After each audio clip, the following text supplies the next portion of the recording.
펜타곤이 한국에 등급을 매겼습니다. C등급, 최하위였습니다. GPS 꺼버리면 하루도 못 버틸 나라. 미국 국방부 전체가 비웃었습니다. 그런데 석 달 뒤 그 보고서를 쓴 사람이 직접 외쳤습니다. 당신들은 싹 다 틀렸습니다. 미국은 수십조 원을 들고 한국을 찾아갔습니다. 200번 폭발하며 만든 기술을 팔라고요. 돌아온 대답은 단 한마디였습니다. 안 팝니다. 그 순간 펜타곤이 얼어붙었습니다. 도대체 그 석 달 사이에 무슨 일이 벌어진 걸까요? 시작하기 전 구독과 좋아요, 그리고 대한민국 화이팅 댓글로 한국을 응원해주세요. 안녕하세요. 저는 로버트 해밀턴입니다. 미국 국방부 우주전략국에서 35년을 근무하고 얼마 전 부국장직에서 물러난 사람이에요. 미 우주군 창설 작업에도 참여했고 동맹국 우주 역량평가라는 걸 20년 넘게 해왔습니다. 쉽게 말하면 전 세계 나라들의 우주 기술에 점수를 매기는 일이었죠. 그날은 워싱턴에 비가 내리고 있었습니다. 펜타곤 지하 3층 보안 브리핑룸. 형광등 불빛 아래 대형 스크린에 프로젝트명이 떠올랐어요. 인도태평양 동맹국 우주 역량 등급 재평가. 방 안에는 제 평가팀 12명과 합동참모부 관계자 서너 명이 앉아 있었습니다. 제가 입을 열었어요. 이번 평가 대상국은 일본, 호주, 인도, 그리고 한국입니다. 각국을 직접 방문해서 현장 실사를 진행할 겁니다. 그때 방 한쪽에서 낮은 웃음소리가 흘러나왔어요. 마크 셔먼이었습니다. 미 우주군 작전참모, 52세. 이 사람을 어떻게 설명해야 할까요? 군에서 잔뼈가 굵은 사람 특유의 오만함이 있었어요.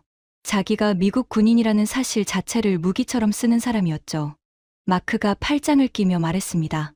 일본, 호주, 인도는 알겠는데 한국이요? 거기 우주 프로그램이 있었습니까? 면볕이 킥킥 웃었어요. 마크가 이를 드러내며 계속했습니다. 아니, 진짜로 묻는 겁니다. GPS 꺼버리면 택시도 못 잡는 나라 아닙니까? 그 나라가 무슨 우주를요? 제가 대답하기도 전에 다른 목소리가 끼어들었어요. 제니퍼 콜린스, CIA 아시아국 수석분석관, 48세. 이 여자는 마크와는 다른 종류의 사람이었습니다. 차갑고 정제된 말투 뒤에 상대를 깎아내리는 칼날을 숨기는 타입이었죠. 제니퍼가 서류 한 장을 탁자 위로 밀었어요. 해밀턴 부국장님, 한국 우주 역량 브리핑 자료 준비해 왔습니다. A4 용지 반장이었습니다. 글씨도 큰 걸로요. 제니퍼가 얇게 미소 지었어요. 이게 전부예요. 반 페이지면 충분하다고 판단했습니다. 한국의 연간 우주 예산이 약 8억 달러인데 이거 나사 연간 예산 280억 달러의 35분의 1도 안 됩니다. 솔직히 평가할 내용 자체가 없어요. 마크가 박수를 쳤습니다. 하, 콜린스 분석관 역시 일 잘하는군. 반 페이지 보고서라니 시간 절약 끝내줍니다. 저도 웃었어요. 솔직히 말하겠습니다. 그 순간 저도 같은 생각이었거든요. 한국은 형식적으로 들르는 곳이었습니다. 이틀 방문하고 C등급 도장 찍고 다음 나라로 넘어가면 되는 거였어요. 35년 경력의 저한테 한국 우주 프로그램은 그 정도 무게였습니다. 제가 서류를 정리하며 말했어요. 한국 방문 일정은 이틀입니다. 항공우주연구원 시설 둘러보고 기본 데이터 수집하면 끝이에요. 마크가 의자를 뒤로 젖히며 중얼거렸습니다. 이틀도 아깝다. 반나절이면 되지 않습니까? 에밀리 왓슨이 조용히 손을 들었어요. 제 팀의 기술 분석관, 37세.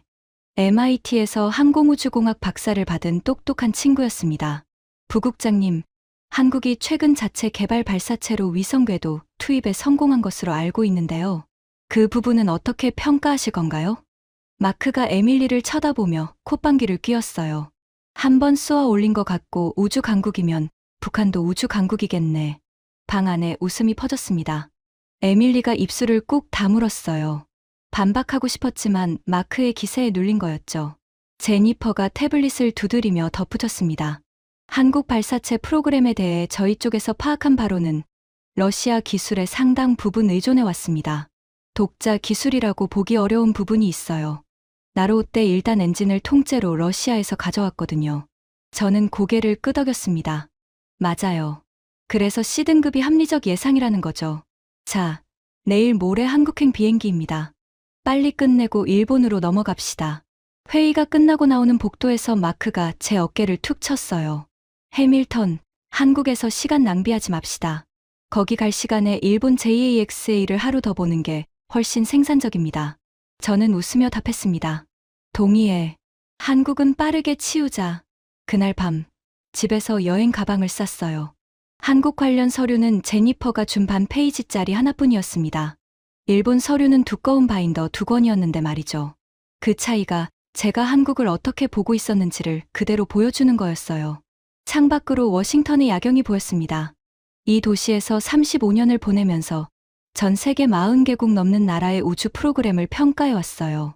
러시아의 바이코누르, 프랑스의 기아나 우주센터, 일본의 다네가시마까지. 그 어떤 나라를 갈 때도 이렇게 가벼운 마음으로 간 적은 없었습니다. 한국, 솔직히 기대가 제로였어요. 인천공항에 내린 건 흐린 날 오후였습니다. 평가팀 12명이 줄지어 입국장을 빠져나왔어요. 공항 자체는 깨끗하고 효율적이었습니다. 하지만 저는 그런 건 눈에 들어오지 않았어요. 머릿속에는 이미 C등급이라는 결론이 박혀 있었거든요. 마크가 공항 창밖을 보며 말했습니다. 깨끗하긴 하네. 그래봤자 공항이지. 이걸로 우주를 하겠다는 건 아니잖아. 제니퍼가 태블릿에서 눈을 떼지 않고 중얼거렸어요. 한국항공우주연구원까지 차로 약 3시간이래요. 대전이라는 도시에 있다네요. 마크가 인상을 찌푸렸습니다. 수도에도 없고 3시간을 가야 한다고. 나사 고다드 센터는 워싱턴에서 30분이면 가는데. 차 안에서 저는 창밖을 바라봤어요. 고속도로변 풍경이 눈에 들어왔습니다. 아파트 단지들, 작은 산들, 논밭. 솔직한 심정으로는 이 좁은 나라 어디에 우주센터를 지었는지 궁금했어요. 미국 플로리다의 케네디 우주센터는 부지 면적만 570제곱킬로미터입니다. 한국 전체 면적이 미국 플로리다 주보다 작은데 말이죠. 대전에 도착해서 한국항공우주연구원 정문을 통과했을 때 제 첫인상은 한 단어로 요약됩니다. 소박함. 나사 고다드 센터의 거대한 클린룸, 수십 개의 위성 조립동, 끝이 안 보이는 주차장. 그것에 익숙한 눈으로 보니 이곳은 규모 자체가 달랐어요. 건물 몇 동과 아담한 정원. 연구동 외벽은 깔끔했지만 나사의 위용과는 비교할 수가 없었습니다. 마크가 차에서 내리자마자 고개를 좌우로 돌렸어요. 그러고는 피식 웃으며 제게만 들리게 말했습니다. 해밀턴, 여기 예산이 얼마라고 했죠? 이제 보니까 나사 본부. 화장실 리모델링 비용보다 적은 것 같은데요. 아, 화장실이 아니라 화장실 거울 교체 비용이겠다. 제니퍼가 뒤에서 따라오며 태블릿에 뭔가를 적고 있었어요. 나중에 보니 이미 보고서 초안을 쓰고 있더군요. 시설 규모 나사 대비 약 15분의 1 수준. 노후화 징후 일부 확인. 도착한 지 5분도 안 돼서 이미 평가를 끝내고 있었던 겁니다. 안내를 맡은 한국 측 직원이 정중하게 인사했어요. 영어가 유창했습니다. 주요 연구동과 시험동을 차례로 안내받았는데 제가 계속 눈이 간 건 장비들이었어요. 최신식이 아니었습니다. 미국 기준으로 보면 한 세대, 어쩌면 2세대 전 장비들이 섞여 있었어요. 마크가 진공 챔버 하나를 가리키며 에밀리에게 물었습니다. 왓슨, 저거 미국에서 언제 쓰던 모델이지? 에밀리가 잠시 살펴보더니 조심스럽게 답했어요. 제조 연도로 보면 꽤 오래된 모델인데 개조 흔적이 있는 걸 보니 자체적으로 업그레이드한 것 같습니다. 마크가 코웃음을 쳤어요. 오래된 걸 고쳐 쓴다. 그게 바로 예산 부족의 증거잖아. 적어도. 저도 솔직히 실망했습니다. 안내가 끝나고 숙소에 돌아와서 노트북을 펼쳤어요. 보고서 초안의 한국 항목에 이렇게 적었습니다. 대한민국 등급 C 최하위. 시설 규모 및 장비 수준. 나사 대비 현저히 부족. 독자 우주 역량 확보에는 상당한 시간이 필요할 것으로 판단됨. 예산 규모를 고려할 때 의미 있는 발전을 기대하기 어려움. 마크가 옆방에서 문을 두드렸어요. 해밀턴, 내일 일정 뭡니까? 빨리 끝내고 도쿄로 갑시다. JAXA는 볼 게 진짜 많거든요. 내일 오전에 연구진 미팅 하나 잡혀 있고 오후에 마무리하면 됩니다. 마크가 만족스러운 표정을 지었어요. 좋습니다. 반나절이면 충분하겠네. 그날 밤 호텔 침대에 누워서 천장을 바라봤습니다. 별다른 감흥이 없었어요. 40개국 넘게 다녀본 제 경험상 한국은 가장 빨리 끝날 출장이 될 거라고 확신했습니다. 내일 오전 미팅 한번 하고 C등급 확정하고 비행기 타면 끝. 그런데 호텔 창 너머로 이상한 게 눈에 들어왔어요. 밤 11시가 넘었는데 연구원 건물 한쪽에 불이 켜져 있었습니다. 그것도 하나가 아니라 여러 층에서요. 누가 이 시간에 일을 하는 걸까? 잠깐 궁금했지만 곧 잊어버렸어요. 예산이 부족하니 야근이라도 해야겠지. 그 정도로만 생각하고 눈을 감았습니다. 그때는 몰랐어요. 그 불빛의 의미를. 다음 날 아침 연구원 회의실에서 한국 측 연구진을 만났습니다. 테이블 맞은편에 5명이 앉아 있었어요. 그중 한 사람이 유독 눈에 들어왔습니다. 작업복 소매가 걷혀 있었고 손톱 사이에 검은 기름때가 끼어 있었어요. 이름표에는 정대영 엔진개발팀장이라고 적혀 있었습니다. 저는 속으로 고개를 갸웃했어요. 팀장급 인사가 기름때 묻은 손으로 회의에 나온다고? 나사에서는 상상할 수 없는 일이었습니다. 고위 기술자는 컴퓨터 앞에 앉아서 데이터를 보는 사람이지 직접 엔진에 손을 대는 사람이 아니거든요. 마크가 제 옆에서 속삭였어요. 저 사람 팀장 맞습니까? 정비공 같은데. 정대영이 조용한 목소리로 브리핑을 시작했습니다. 한국형 발사체 누리호의 개발 현황, 75톤급 액체 엔진의 독자 개발 과정, 발사체 시스템 통합 기술. 내용 자체는 체계적이었어요. 하지만 제 귀에는 숫자만 들어왔습니다. 예산, 인력, 일정. 전부 미국 기준으로는 터무니없이 부족했거든요. 제가 질문했어요. 정 팀장, 75톤급 엔진의 연소시험 횟수가 몇 회입니까? 정대영이 담담하게 답했습니다. 누적 연소시험은 수백 회가 넘습니다. 그중 의미 있는 폭발 사고만 200건 가까이 됩니다. 마크가 볼펜을 떨어뜨렸어요. 200번이요? 놀란 게 아니었습니다. 비웃음이었어요. 200번 폭발하고도 프로젝트가 살아있다고요? 미국이었으면 세 번째 폭발에 의회 청문회 불려갔을 겁니다. 정대영이 마크를 바라봤어요. 표정이 변하지 않았습니다. 그래서 저희가 미국이 아닌 거겠죠. 저희는 세 번째에 포기하지 않았으니까요. 순간 회의실 공기가 미세하게 달라졌습니다. 마크의 입꼬리가 살짝 경직됐어요. 하지만 금방 회복했죠. 포기 안 한 게 자랑이 되는 건지 모르겠군. 200번 실패는 200번의 세금 낭비 아닙니까? 정대영이 입을 다물었어요. 논쟁할 생각이 없다는 표정이었습니다. 대신 테이블 위에 놓인 금속 조각 하나를 밀었어요. 검게 그을린 엔진 부품이었습니다. 이건 127번째 실패에서 나온 터빈 블레이드입니다. 이 파편을 분석해서 냉각 채널의 구조를 바꿨고 그게 결국 성공으로 가는 열쇠가 됐습니다. 제니퍼가 태블릿에 뭔가를 빠르게 적더니 말했어요. 감동적인 이야기네요. 하지만 저희가 평가하는 건 과정이 아니라 결과입니다. 결과를 보여주실 수 있나요? 정대영이 고개를 끄덕였습니다. 물론이죠. 다만 마침 내일 나로 우주센터에서 엔진 연소 시험이 예정되어 있습니다. 직접 보시는 게 가장 정확한 평가 아니겠습니까? 저는 일정표를 확인했어요. 원래 오늘 오후에 한국 일정을 마무리하고 내일 아침 도쿄로 출발할 계획이었습니다. 연소 시험을 보려면 최소 이틀은 더 머물러야 했어요. 마크가 즉시 반대했습니다. 연소 시험은 영상으로 봐도 되지 않습니까? 도쿄 일정이 밀립니다. 그때 제 휴대폰이 울렸어요. 펜타곤 본부에서 온보한 통신이었습니다. 내용은 간단했어요. 한국 발사체 엔진 연소 시험 데이터 현장 수집 필수, 체류 연장 승인, 본부에서 직접 지시가 내려온 겁니다. 마크의 얼굴이 구겨졌어요. 이 나라에서 이틀이나 더 썩어야 한다고요? 제니퍼도 불쾌한 표정이었습니다. 고양이 세수한다고 호랑이 되는 건 아니에요. 시간 낭비일 겁니다. 저는 팀원들에게 말했어요. 본부 지시입니다. 나로우주센터로 이동합니다. 그날 오후 대전에서 고흥까지 다시 3시간을 달렸습니다. 차 안에서 마크는 내내 불평을 늘어놓았어요. 한국에서 나흘이나 보내다니 내 경력에 이런 굴욕은 처음이야. 제니퍼는 묵묵히 태블릿만 두드리고 있었고요. 저는 차창 밖을 바라봤습니다.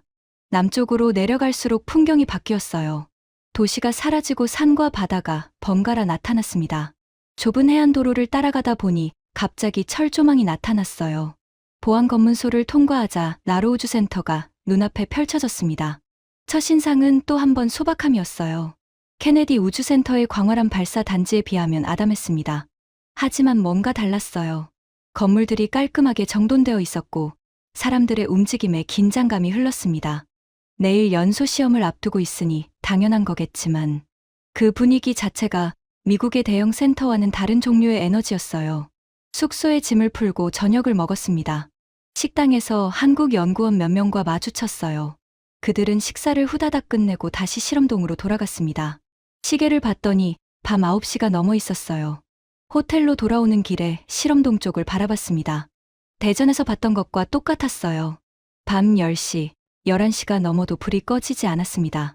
새벽 2시에 화장실을 가려고 일어났을 때 창밖을 슬쩍 봤어요. 여전히 불이 켜져 있었습니다. 뭔가 이상하다는 느낌이 처음으로 들었어요. 미국에서는 야근 수당 때문에 예산이 바닥나거든요. 연구원들이 자발적으로 새벽 2시까지 남아있다는 건 돈 때문이 아니라는 뜻이었습니다. 그러면 대체 뭐 때문에? 하지만 그 의문은 오래가지 않았어요. 피곤함에 다시 잠이 들었거든요. 내일 연소 시험 보고 데이터 수집하고 C등급 확정하고 한국을 떠나면 그만이었습니다. 다음 날 아침 실험동으로 향하는 길에 정대영 팀장을 다시 만났습니다. 어제보다 눈이 더 충혈되어 있었어요. 밤을 새운 게 분명했습니다. 제가 물었어요. 어제 몇 시에 퇴근하셨습니까? 정대영이 멋쩍게 웃었습니다. 퇴근이라는 표현이 맞을지 모르겠네요. 연소 시험 전날에는 다들 여기서 잡니다. 마크가 뒤에서 들었는지 중얼거렸어요. 여기서 잔다고? 숙소도 없나? 역시 예산이 없으면 이런 거지. 정대영의 귀에 들렸을 겁니다. 하지만 그는 아무 반응도 하지 않았어요. 대신 저를 연소 시험장으로 안내했습니다. 콘크리트 벙커처럼 생긴 관측동. 두꺼운 방폭 유리 너머로 엔진이 고정된 시험대가 보였어요. 정대영이 설명했습니다. 오늘 시험은 75톤급 엔진의 145초 연속 연소입니다. 실제 비행 조건과 동일한 추력을 목표로 합니다. 에밀리 왓슨이 고개를 갸웃했어요. 145초면 일단 엔진의 전체 연소 구간 아닌가요? 풀 듀레이션 테스트를 하신다는 겁니까? 정대영이 고개를 끄덕였습니다. 네. 오늘은 실제 비행과 같은 조건입니다. 마크가 콧방귀를 뀌었어요. 145초? 우리는 그런 시험 60년대에 끝냈어. 정대영이 이번에는 마크를 똑바로 쳐다봤습니다. 표정이 달라져 있었어요. 차갑지도 화난 것도 아니었습니다. 그냥 단단했어요. 바위 같았습니다. 네, 맞습니다. 미국은 60년대에 하셨죠. 저희는 지금 합니다.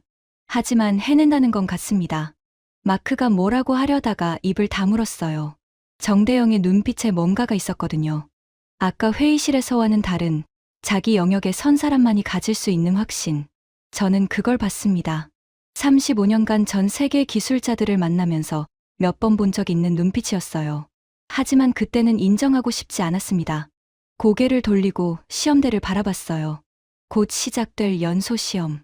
솔직히 큰 기대는 없었습니다. 어차피 한국이니까.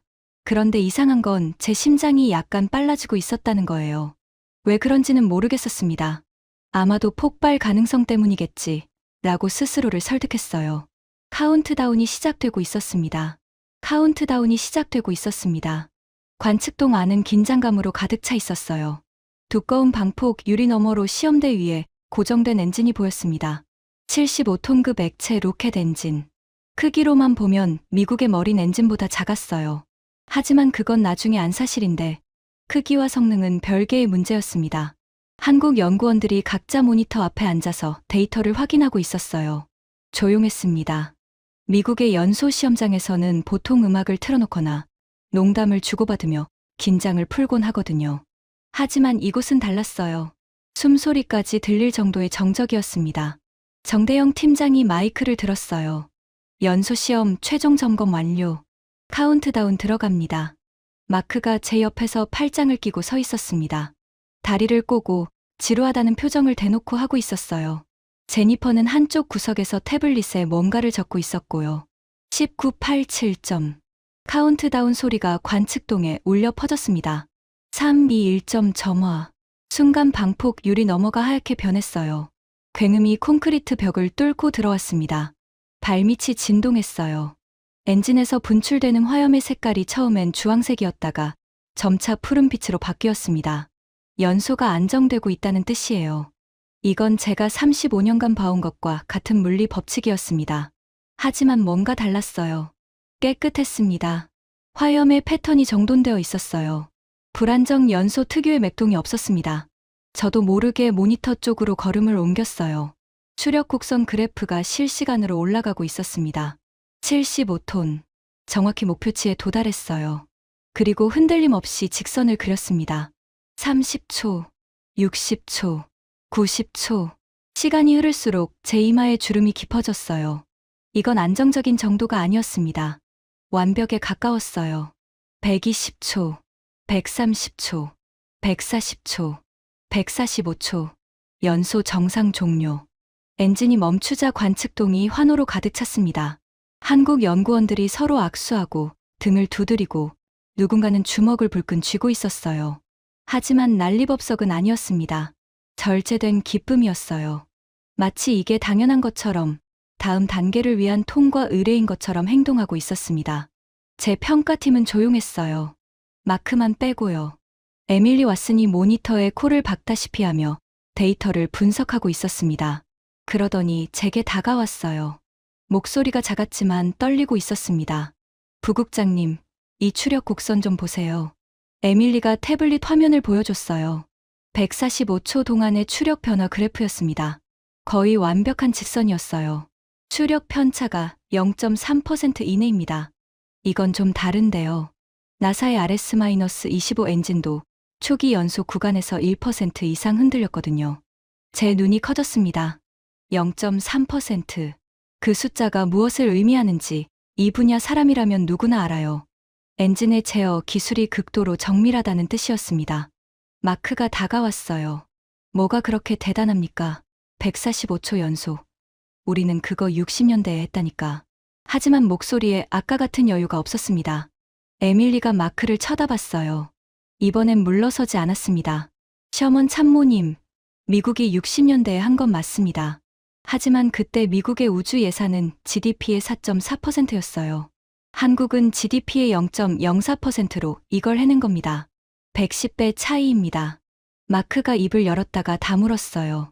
에밀리를 노려보더니 돌아서 나갔습니다. 제니퍼가 조용히 다가왔어요. 인상적이긴 하지만 한 번의 시험 성공으로 등급을 바꿀 수는 없습니다. 재현성이 확인되어야죠. 저는 고개를 끄덕였습니다. 제니퍼 말이 맞았어요. 하지만 제 머릿속에는 처음으로 물음표가 떠오르고 있었습니다. 0.3%. 그 숫자가 자꾸 맴돌았어요. 그날 밤 숙소에서 보고서 초안을 열었습니다. 대한민국 등급시. 시지 옆에 커서가 깜박이고 있었어요. 지울까 말까. 손가락이 키보드 위에서 멈췄습니다. 결국 아무것도 고치지 않았어요. 하지만 그 전날 밤과는 달랐습니다. 확신이 흔들리고 있었거든요.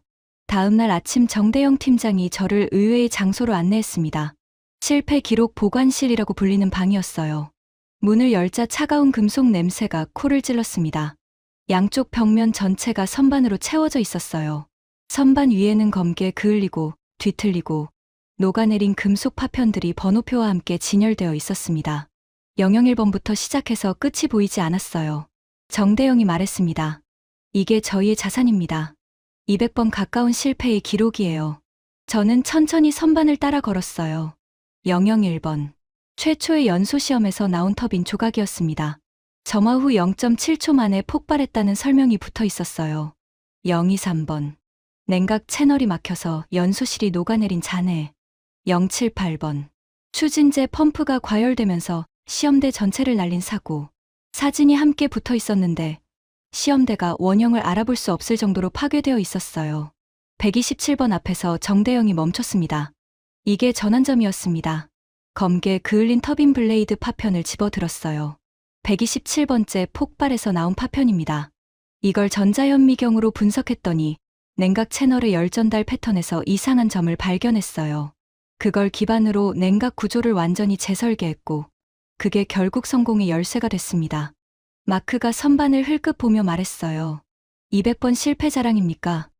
미국에서는 3번 실패하면 의회 청문회에 불려가고 5번이면 프로젝트가 폐기됩니다. 200번이라는 건 세금을 200번 날렸다는 뜻 아닌가요? 정대영이 마크를 바라봤어요. 맞습니다. 200번 실패했습니다. 하지만 저희는 200번 배웠습니다. 마크가 코웃음을 쳤습니다. 배웠다. 참 좋은 표현이네요. 200번의 학비를 국민 세금으로 낸 거군요.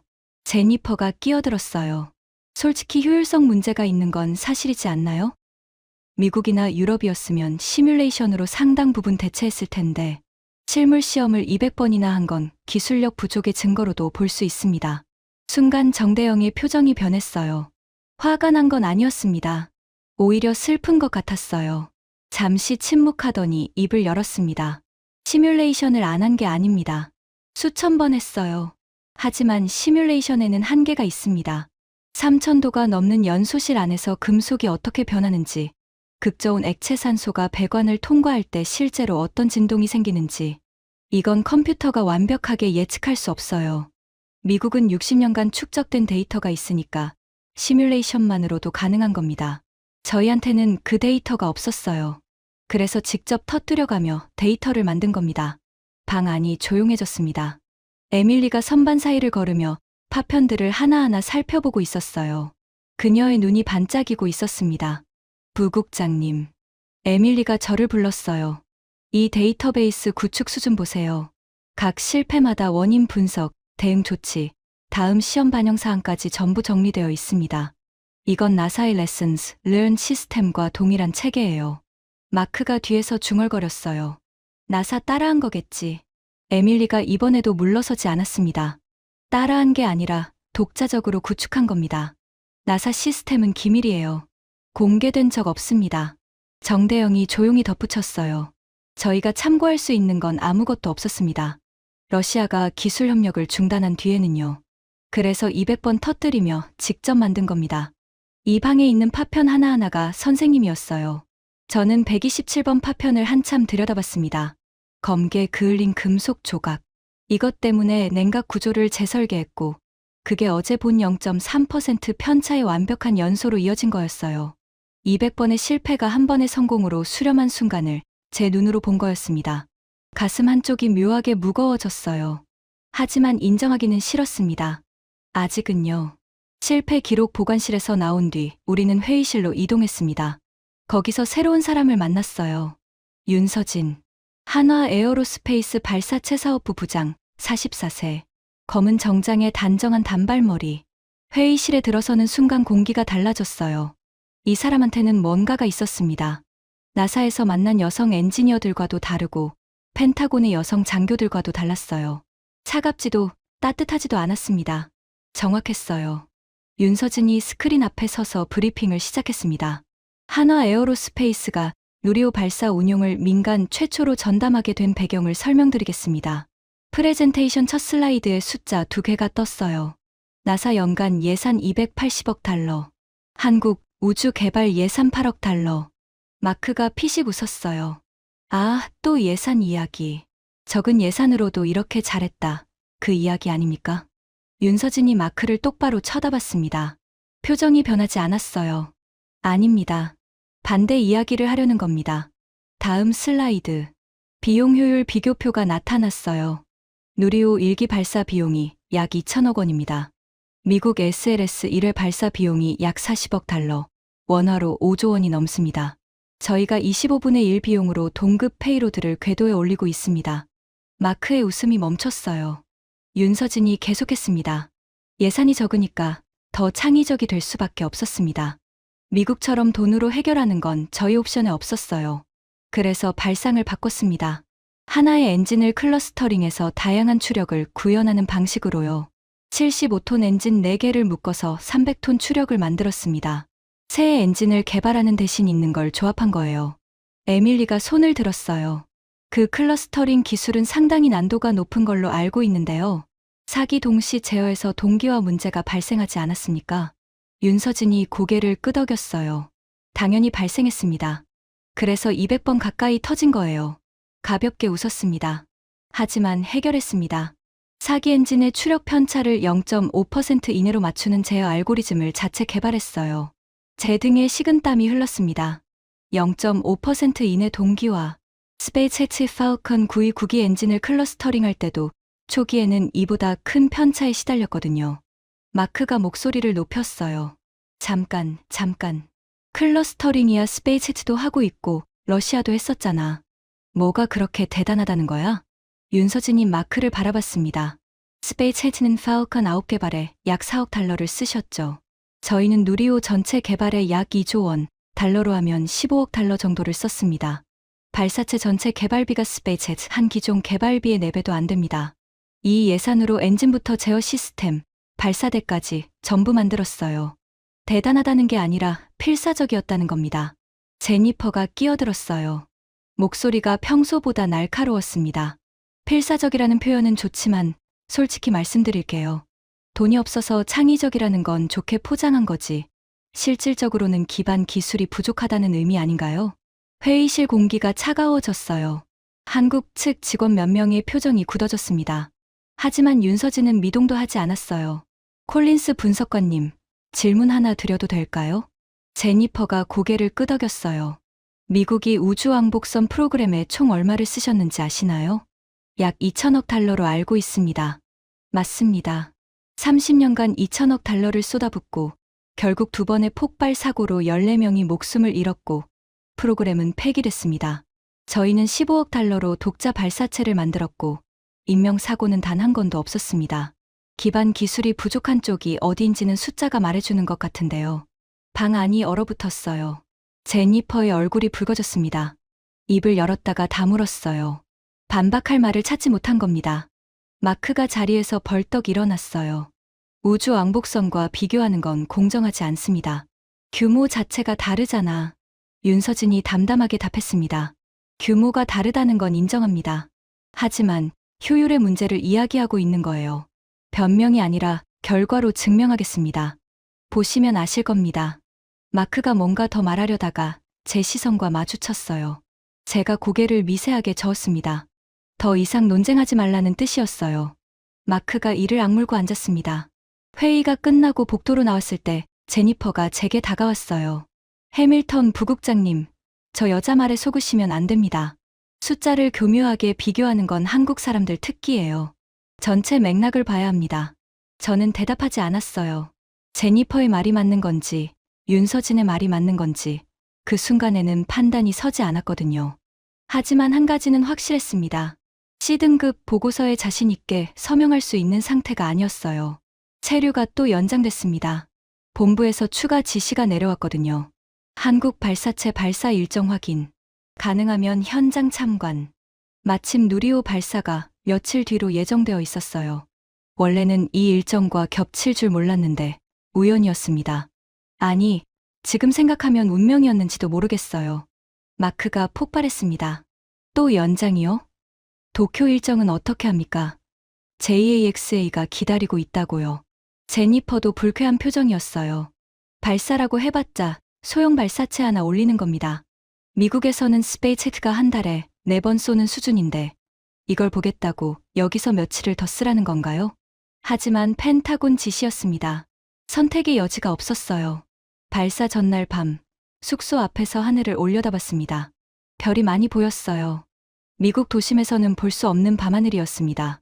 멀리서 발사대에 세워진 누리호의 실루엣이 보였어요. 높이 47m의 하얀 몸체가 조명을 받아 빛나고 있었습니다. 솔직히 말하면 그때 처음으로 긴장됐어요. 35년간 수십 번의 발사를 봤지만 이번은 달랐습니다. 이 사람들이 200번 폭발하면서 만든 로켓이 진짜 하늘로 올라가는 걸 보게 되는 거잖아요. 성공하면 제 보고서를 통째로 다시 써야 합니다. 실패하면 마크가 한 달은 뿌듯해야겠죠. 발사 당일 새벽. 이번 발사는 야간 발사였습니다. 자정을 넘긴 시각에 발사한다는 계획이었어요. 관제실에 들어서니 이미 긴장감이 최고조에 달해 있었습니다. 정대영이 헤드셋을 끼고 모니터 앞에 앉아 있었어요. 윤서진도 관제실 한쪽에서 한화 에어로스페이스 팀과 함께 데이터를 확인하고 있었습니다. 이번 발사는 민간 기업인 한화가 전 과정을 주도하는 첫 사례였어요. 정부가 만들고 민간이 운영하는 체계로 전환된 겁니다. 마크가 제 옆에 앉으며 작은 목소리로 말했어요. 민간이 주도한다고? 스페이스X 흉내를 내려는 건가? 스페이스X가 여기까지 오는데 20년이 걸렸는데 한국 민간 기업이 된다고? 저는 대답하지 않았습니다. 눈을 스크린에 고정했어요. 카운트다운이 시작됐습니다. 관제실 전체에 카운트다운 음성이 울렸어요. 한국어였지만 숫자는 만국 공통이었습니다. 19 8점, 정대영의 손이 미세하게 떨리는 게 보였어요. 765점. 윤서진이 눈을 감았다가 떴습니다. 4321점. 점화. 관제실 모니터에 화염이 비쳤어요. 동시에 바닥이 진동했습니다. 먼 곳에서 들려오는 굉음이 유리창을 때렸어요. 야간 발사라 화염이 더 선명하게 보였습니다.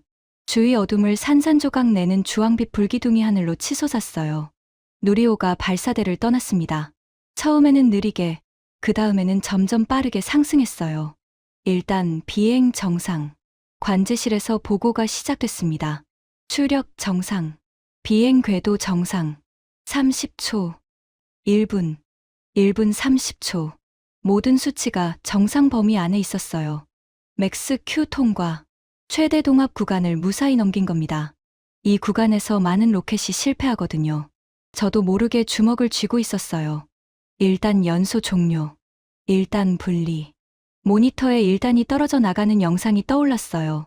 깔끔한 분리였습니다. 2단 엔진 점화. 정상. 마크의 얼굴을 슬쩍 봤어요. 팔짱을 풀고 있었습니다. 눈이 스크린에 박혀 있었어요. 페어링 분리 정상. 시간이 흘렀습니다. 관제실의 모든 사람이 숨을 죽이고 있었어요. 3단 엔진 점화. 정상. 목표 궤도 진입 확인. 순간 정적이 흘렀어요. 1초, 2초. 그리고 관제실이 폭발했습니다. 환호성, 박수, 누군가는 소리를 질렀어요. 정대영이 헤드셋을 벗고 두 손으로 얼굴을 감쌌습니다. 어깨가 떨리고 있었어요. 울고 있는 거였습니다. 윤서진은 한화 팀원들과 포옹하고 있었어요. 그녀의 눈가도 젖어 있었지만 웃고 있었습니다. 저도 모르게 자리에서 일어나 박수를 치고 있었어요. 왜 그랬는지 모르겠습니다. 제가 평가하러 온 사람인데, 중립을 지켜야 하는데, 몸이 먼저 반응한 거였어요. 마크를 봤습니다. 자리에 앉은 채로 미동도 없었어요. 입술을 꽉 깨물고 있었습니다. 박수도 치지 않았어요. 하지만 그의 눈빛이 달라져 있었습니다. 비웃음이 사라져 있었어요.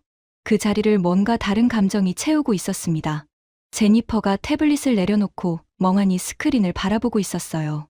아까까지 빠르게 뭔가를 적고 있던 손이 멈춰 있었습니다. 그때 추가 보고가 들어왔어요. 큐브 위성 12기 순차 분리 시작. 1번 정상, 2번 정상, 하나씩 분리 확인이 들어왔습니다. 12기 전원 정상 분리. 에밀리가 제게 다가왔어요. 목소리가 떨리고 있었습니다. 부국장님, 한 번에 메인 위성 하나에 큐브 위성 12기, 총 13개 페이로드를 궤도에 올린 겁니다. 이건 멀티 페이로드 배치 능력이 검증된 거예요. 저는 고개를 끄덕였어요. 말이 나오지 않았습니다. 에밀리가 작은 목소리로 말했어요. 이건 C등급이 아닙니다, 부국장님. 저는 대답하지 못했습니다. 관제실에서 나오는 길에 마크와 나란히 걸었어요. 한동안 아무 말이 없었습니다. 바깥은 여전히 어두웠지만 누리호가 지나간 자리에 희미한 연기 자국이 밤하늘에 남아 있었어요. 마크가 먼저 입을 열었습니다. 목소리가 평소와 달랐어요. 약간 갈라져 있었습니다. 한 번 성공한 건 운이 될 수 있어. 저는 마크를 쳐다봤어요. 자네도 봤잖아. 마크가 대답하지 않았습니다. 주머니에 손을 찔러넣고 빠르게 걸어갔어요.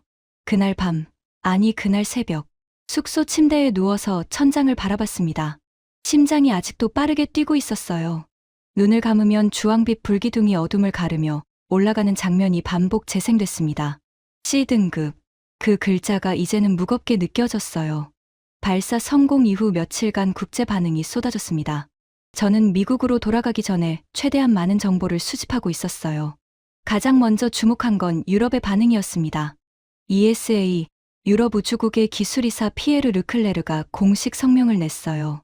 한국의 발사 성공을 축하한다.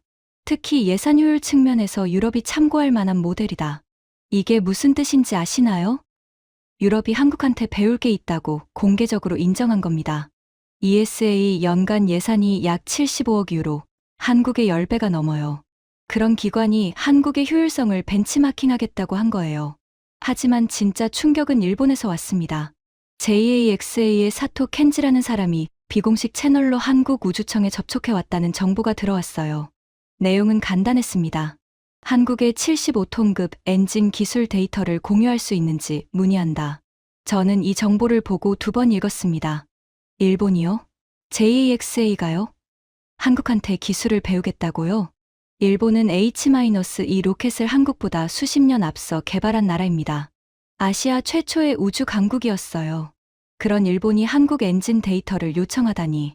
일본의 H-3 로켓이 1호기 발사에서 지령 파괴되는 실패를 겪은 뒤였거든요. 기술적 자신감이 흔들린 상태에서 한국의 연이은 성공을 본 겁니다. 마크한테 이 정보를 알려줬어요. 마크가 의자에 앉은 채로 한참 동안 아무 말도 하지 않았습니다. 그러다 중얼거렸어요. 일본이 한국한테, 이건 좀 다른 문제인데. 제니퍼는 다른 반응이었습니다. 비공식 채널이잖아요. 공식적으로 인정한 게 아닙니다. 너무 의미 부여하지 마세요. 하지만 정보는 계속 들어왔어요. UAE 우주청이 한국과 위성 공동 개발 MOU를 추진한다는 소식. 사우디아라비아가 한국형 발사체를 자국 우주 프로그램에 활용할 수 있는지 검토한다는 보고. 폴란드, 루마니아 등 나토 동유럽 회원국들이 한국 발사체에 탑재할 소형 위성 개발에 관심을 보인다는 뉴스. 가장 충격적이었던 건 스페이체 내부 문서가 유출된 건이었어요. 스페이체 엔지니어들이 내부에서 돌려본 문서에 이런 내용이 있었습니다. 한국 발사체의 비용 구조를 분석할 필요가 있다. 75톤급 엔진의 제조 단가가 우리 머린 엔진의 절반 이하로 추정된다. 절반 이하. 스페이스X가 세계에서 가장 효율적인 발사체 기업으로 인정받고 있는데 그 스페이스X보다 엔진 단가가 절반 이하라니. 에밀리가 데이터를 정리하며 말했어요. 부국장님, 이건 제가 예상 못한 수준입니다. 발사 성공 자체보다 이 비용 효율이 진짜 핵심이에요. 한국이 만약 이 발사 단가를 유지하면서 발사 빈도를 올리면 상업 발사 시장에서 스페이스X를 위협할 수도 있습니다. 마크가 이 말을 듣고 벌떡 일어났어요. 왓슨, 지금 뭐라고 했어? 스페이스X를 위협한다고? 정신 차려. 한국이 몇 번 쏴봤다고 스페이스X를 위협해. 스페이스X는 연간 90회 이상 발사하는 기업이야. 한국은 겨우 연간 한두 번이잖아. 에밀리가 물러서지 않았어요. 지금은 그렇죠. 하지만 비용 구조가 이렇다면 5년 뒤는 모릅니다. 스페이스X도 처음에는 연간 한 번 쏘는 것부터 시작했잖아요. 마크가 손을 휘저었습니다. 됐어. 다 가설이야. 실제로 일어나면 그때 이야기하자고. 하지만 마크의 목소리에서 예전의 확신은 사라져 있었어요. 비웃음 대신 짜증이 자리 잡고 있었습니다. 짜증은 보통 인정하기 싫은 사실 앞에서 나오는 감정이거든요. 제니퍼만 여전했어요. 태블릿을 두드리며 차갑게 말했습니다. 해밀턴 부국장님, 국제 반응이야 외교적 수사가 섞여 있는 겁니다. ESA가 한국을 칭찬한 건 자기들 예산 삭감 위기에 대한 엄포일 수 있어요. JAXA가 접촉한 건 정보 수집 목적이고요. 너무 순진하게 받아들이시면 곤란합니다. 저는 제니퍼를 바라봤어요. 이 사람은 똑똑한 사람이었습니다. 분석력도 뛰어났어요. 하지만 지금 하고 있는 건 분석이 아니라 방어였습니다. 자기가 쓴 반 페이지짜리 보고서가 틀렸다는 걸 인정하고 싶지 않은 거였어요. 저도 마찬가지였습니다. C등급이라고 써놓은 제 보고서가 자꾸 눈앞에 어른거렸어요. 하지만 데이터는 거짓말을 하지 않습니다. 0.3% 추력 편차, 200번의 실패에서 구축한 데이터베이스, 25분의 1 비용의 발사 효율, 13개 페이로드 동시 궤도 투입, 민간 주도 전환, ESA의 인정, 일본의 기술 문의, 스페이스X의 내부 분석, 이 모든 게 C등급 국가에서 벌어지고 있는 일이었습니다. 한국을 떠나기 전날 밤, 정대영 팀장과 마지막으로 이야기를 나눴어요. 나로우주센터 옥상에서였습니다. 바람이 차가웠어요. 멀리 바다가 어둠 속에서 출렁이고 있었습니다. 제가 물었어요. 정 팀장, 왜 포기하지 않았습니까? 200번이나 실패했으면 누구라도 포기할 만했는데. 정대영이 한참 동안 바다를 바라봤어요. 그러다 입을 열었습니다. 해밀턴 부국장님, 한국은 70년 전에 전쟁으로 모든 것이 파괴된 나라입니다. 도로도, 건물도, 공장도 아무것도 없었어요. 그때 사람들이 포기했으면 지금의 한국은 없습니다. 저희는 그 사람들한테 빚을 지고 있어요. 포기할 권리가 없습니다. 바람이 불었어요. 차가운 바닷바람이 볼을 스쳤습니다. 정대영이 계속했어요. 그리고 하나 더. 미국이 60년대에 달에 갔을 때 전 세계 모든 나라가 불가능하다고 했습니다. 하지만 미국은 해냈죠. 저희도 똑같은 겁니다. 다른 사람들이 불가능하다고 할 때 해내는 것. 그게 이 일을 하는 이유입니다. 저는 아무 말도 하지 못했어요. 가슴이 꽉 막힌 것 같았습니다. 35년간 다른 나라의 우주 프로그램에 점수를 매겨왔는데 이렇게 점수를 매길 수 없는 순간이 처음이었거든요. 숙소로 돌아가는 길에 노트북을 열었어요. C등급이라고 적힌 보고서를 한참 들여다봤습니다. 커서가 C 위에서 깜박이고 있었어요. 이번에는 C를 지웠습니다. 그리고 아무것도 적지 않았어요. 아직은 무슨 등급을 써야 할지 모르겠었거든요. 하지만 한 가지는 확실했습니다. C는 아니었어요. 절대로. 워싱턴에 돌아온 건 비가 내리는 월요일이었습니다. 펜타곤 건물이 회색 하늘 아래 묵직하게 서 있었어요. 한국에서 보낸 시간이 꿈처럼 느껴졌습니다. 하지만 제 노트북에 저장된 데이터들은 현실이었어요. 최종 보고 발표가 잡혀 있었습니다. 펜타곤 지하 3층 대형 브리핑룸. 이번에는 규모가 달랐어요. 국방부 차관, 우주군 사령관, CIA 부국장, 나토 연락장교, 합동참모부 관계자들까지 30명이 넘는 사람들이 자리에 앉아 있었습니다. 한국 출장 결과에 대한 관심이 예상보다 훨씬 컸어요. 누리호 발사 성공이 뉴스를 탔기 때문이었죠. 마크 셔먼이 먼저 발표대에 섰습니다. 양복을 빳빳하게 다려입고 있었어요. 한국에서 돌아온 뒤 마크는 이상하게 조용해져 있었는데 오늘은 다시 자신감을 회복한 표정이었습니다. 워싱턴에 돌아오니 다시 미국의 힘이 느껴졌나 봐요. 마크가 레이저 포인터를 들었어요. 인도태평양 동맹국 우주역량 등급평가 한국 항목입니다. 스크린에 한국 국기와 함께 커다란 글씨가 떠올랐습니다. 등급 C, 유지 권고. 마크가 당당하게 설명을 시작했어요. 한국의 발사체 프로그램은 인상적인 진전을 보였지만 전반적인 우주 역량은 여전히 제한적입니다. 발사 실적이 소수에 불과하고 인프라 규모가 선진국 대비 현저히 부족합니다. 1회 발사 성공으로 등급을 조정하는 것은 시기상조입니다. C등급 유지를 권고합니다. 몇몇이 고개를 끄덕였어요. 합리적으로 들렸거든요. 겉으로는요. 제니퍼 콜린스가 마크를 이어받았습니다. CIA 분석 결과도 동일합니다. 한국의 우주 프로그램은 정부 주도 단계에서 민간 전환 초기에 머물러 있습니다. 독자적 우주 역량으로 평가하기에는 데이터가 부족합니다. 제니퍼가 자리로 돌아가며 제 쪽을 봤어요. 눈빛이 말하고 있었습니다. 당신도 여기에 동의하시죠? 제 차례가 왔습니다. 자리에서 일어나 발표대로 걸어갔어요. 손에는 USB 하나가 들려 있었습니다. 한국에서 가져온 데이터가 담긴 거였어요. 30명의 시선이 저를 향했습니다. 심장이 빠르게 뛰었어요. 35년 펜타곤 경력에서 이렇게 긴장된 적은 별로 없었습니다. 저는 다른 결론을 가져왔습니다. 방 안의 공기가 변했어요. 마크가 눈을 치켜떴습니다. 제니퍼의 손이 멈췄어요. USB를 꽂고 스크린을 바꿨습니다. 첫 슬라이드. 한국 등급 S. 상향 권고. 웅성거림이 방을 채웠어요. 마크가 의자에서 몸을 앞으로 기울였습니다. 눈이 커져 있었어요. 저는 데이터를 하나씩 보여줬습니다. 75톤급 액체 엔진 연소 시험 결과입니다. 145초 풀 듀레이션에서 추력 편차 0.3% 이내. 참고로 이 수치는 나사의 RS-25 초기 연소 시험보다 안정적입니다. 다음 슬라이드. 200번 가까운 실패 기록에서 구축한 자체 데이터베이스입니다.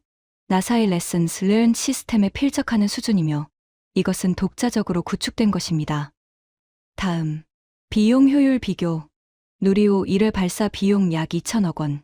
미국 SLS 1회 발사 비용 약 5조 원 이상. 동급 페이로드 기준으로 25분의 1 비용입니다. 다음. 민간 전환 속도. 한화 에어로스페이스가 발사체 전 과정을 주도한 첫 사례.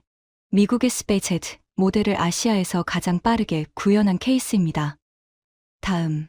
국제 반응.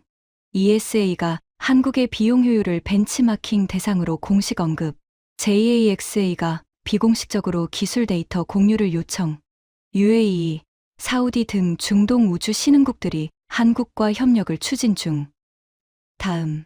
스페이스제트 내부에서 한국 발사체의 비용 구조를 분석 중이라는 정보가 있습니다. 한국 엔진의 제조 단가가 스페이스제트, 머린 엔진의 절반 이하로 추정된다는 내용입니다. 방이 조용해졌어요. 마크가 손을 번쩍 들었습니다. 얼굴이 붉어져 있었어요. 해밀턴 부국장. 잠깐만요. 35년 경력의 부국장이 고작 며칠 출장 다녀와서 C등급을 S등급으로 올리자고요? 한 번 성공한 걸로요? 저는 마크를 바라봤습니다. 한 번이 아닙니다. 셔먼 참모. 누리호는 이미 연속 발사 성공 기록을 갖고 있습니다. 그리고 이번 야간 발사에서 13개 페이로드를 동시에 궤도에 올렸어요. 이건 한 번 성공한 것이 아닙니다. 마크가 자리에서 벌떡 일어났어요. 그래도 S등급은 말이 안 됩니다. S등급은 미국, 러시아, 중국에만 부여된 등급이에요. 동맹국 가운데 S를 받은 나라는 하나도 없습니다. 저도 목소리를 높였어요. 그래서 한국이 최초가 되어야 한다는 겁니다. 웅성거림이 다시 퍼졌어요. 우주군 사령관이 손을 올렸습니다. 방이 즉시 조용해졌어요. 해밀턴 부국장, 근거를 좀 더 들어보겠습니다. 저는 고개를 끄덕이고 마지막 슬라이드를 띄웠어요. 화면에 두 장의 사진이 나란히 나타났습니다. 왼쪽은 한국연구원의 실패 기록 보관실. 200개의 파편이 선반에 진열된 사진이었어요. 오른쪽은 누리호가 야간 발사되는 순간. 어둠을 가르는 주황빛 불기둥. 셔먼 참모가 한국에 도착했을 때 이렇게 말했습니다. 여기 예산이 나사 화장실 리모델링 비용보다 적다고요. 마크의 얼굴이 굳었어요. 맞습니다. 적었어요. 하지만 그 적은 예산으로 이 사람들은 200번 폭발하면서 직접 데이터를 만들었습니다. 미국이 60년간 축적한 데이터를 이 사람들은 200번의 실패로 처음부터 쌓아 올린 겁니다. 제니퍼를 봤어요. 콜린스 분석관이 한국 보고서를 A4 반장으로 정리해 왔었죠. 반 페이지면 충분하다고. 제니퍼의 손이 테이블 아래로 내려갔습니다. 그 반 페이지로는 이 나라를 설명할 수 없습니다. 셔먼 참모가 GPS 꺼버리면 끝이라고 했죠. 이 나라는 이제 자기 위성을 자기 로켓으로 올립니다. 자기 눈으로 우주를 봅니다. 더 이상 미국의 GPS에 목숨을 맡기지 않아도 되는 나라가 된 겁니다. 방 안이 완전히 정적에 빠졌어요. 숨소리만 들렸습니다. 저는 마크를 똑바로 쳐다봤어요. 당신들은 싹 다 틀렸습니다. 저도 포함해서요. 마크가 입을 열었어요. 뭔가 말하려 했습니다. 하지만 소리가 나오지 않았어요. 입을 다물고 다시 열고 다시 다물었습니다. 처음 보는 모습이었어요. 마크 셔먼이 할 말을 잃은 건 제가 아는 한 처음이었습니다. 10초쯤 정적이 흘렀어요. 우주군 사령관이 천천히 입을 열었습니다. 해밀턴 부국장의 보고서를 채택합니다. 한국 항목은 재평가 절차에 들어갑니다. 마크가 고개를 숙였어요. 제니퍼가 태블릿을 조용히 가방에 넣었습니다. 더 이상 반박하는 사람은 없었어요. 브리핑이 끝나고 나오는 복도에서 에밀리가 제게 다가왔어요. 눈이 빨갛게 충혈되어 있었습니다. 부국장님, 감사합니다. 뭘 감사해. 데이터가 말한 거야. 에밀리가 고개를 저었어요. 아닙니다. 데이터는 말을 못해요. 데이터를 읽는 사람이 용기를 내야 하는 거예요. 오늘 부국장님이 그러셨습니다. 저는 웃지 못했어요. 용기라기보다는 거짓말을 할 수 없었던 거였습니다. 200번 폭발한 파편을 직접 봤으니까요. 어둠을 가르는 불꽃을 직접 봤으니까요. 그걸 보고도 C등급이라고 쓸 수 있는 사람은 사람이 아니에요. 보고서 채택 후 일주일 뒤 펜타곤에서 한국에 공식 제안서를 발송했습니다. 한미 공동우주 프로그램 제안이었어요. 내용을 요약하면 이랬습니다. 한국의 75톤급 엔진 기술과 저비용 발사체 운용 노하우를 미국과 공유하고 대가로 미국의 심우주 탐사 기술과 군사 위성 플랫폼을 제공한다. 규모는 수십조 원 이상. 펜타곤 역사상 동맹국에 보낸 우주 분야 제안서 중 최대 규모였습니다. 마크 셔먼도 제니퍼 콜린스도 이제는 반대하지 않았어요. 오히려 마크가 조용히 제게 와서 말했습니다.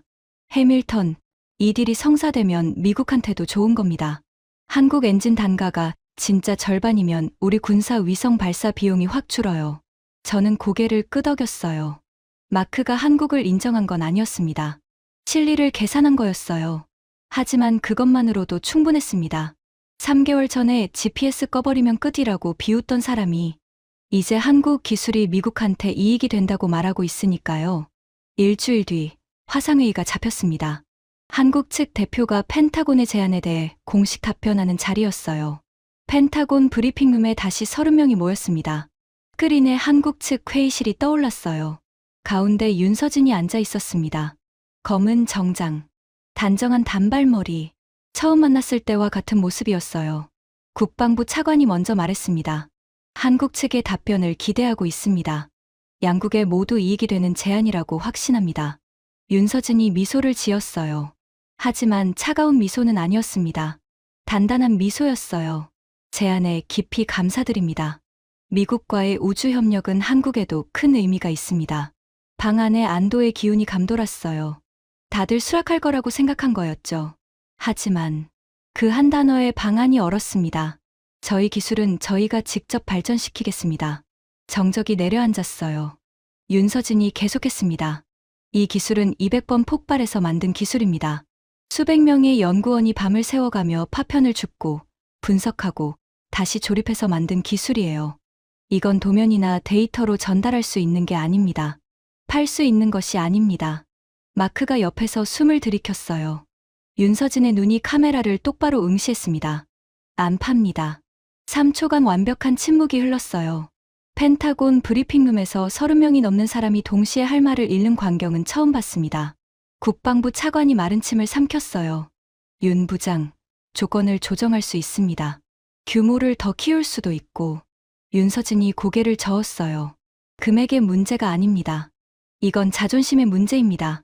70년 전 아무것도 없던 나라가 스스로 만든 기술이에요. 이걸 파는 순간 저희는 다시 누군가에게 의존하는 나라가 됩니다. 저희는 그걸 원하지 않습니다. 화상이 끊어졌어요. 스크린이 까맣게 변했습니다.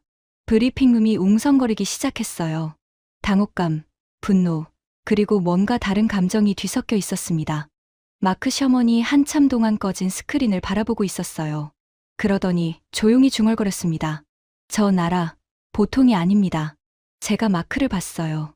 마크의 눈빛이 완전히 달라져 있었습니다. 비웃음도, 짜증도, 오만함도 없었어요. 경외심이었습니다. 제니퍼 콜린스도 가만히 앉아 있었어요. 태블릿은 가방에 넣은 채로요. 반 페이지짜리 보고서를 쓴 그 손이 무릎 위에 가지런히 놓여 있었습니다. 입술이 미세하게 떨리고 있었어요. 에밀리가 제 옆에서 작은 목소리로 말했어요. 이게 진짜 우주 강국이네요. 저는 고개를 끄덕였습니다. 말이 나오지 않았어요. 그날 저녁 집에 돌아와서 서재에 앉았습니다. 서랍을 열어 한국 출장 전에 작성했던 최초의 보고서 초안을 꺼냈어요. 대한민국 등급시, 독자 우주 역량 사실상 전무. 그 종이를 한참 들여다봤습니다. 3개월 전에 한국을 반 페이지로 정리할 수 있다고 생각했던 그때의 한국 예산이 나사 화장실 비용보다 적다는 농담에 함께 웃었던 그 사람과 지금의 저는 같은 사람인데 완전히 다른 사람이었어요.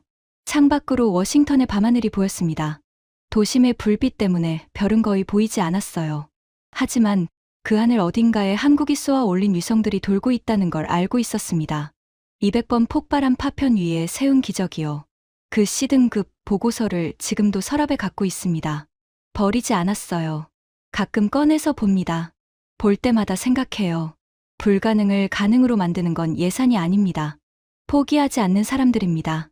그리고 한 가지 더. 진짜 강한 나라는 기술을 파는 나라가 아니라 기술을 지키는 나라라는 것을요. 어둠을 가르며 솟아오른 그 주황빛 불꽃. 그건 기술이 아니었습니다. 의지가 만든 빛이었어요. 안 팝니다. 그 한마디가 이 시대의 가장 강한 선언이었습니다. 지금까지 펜타곤 부국장 로버트 해밀턴이 한국에서 경험한 충격적인 이야기였습니다. 200번의 폭발을 견뎌낸 대한민국의 이야기가 더 많은 분들께 전해질 수 있도록 이 영상을 널리 공유해 주세요. 포기하지 않는 나라의 이야기는 계속됩니다. 구독과 좋아요도 부탁드립니다. 지금까지 터칭 스토리였습니다. 감사합니다.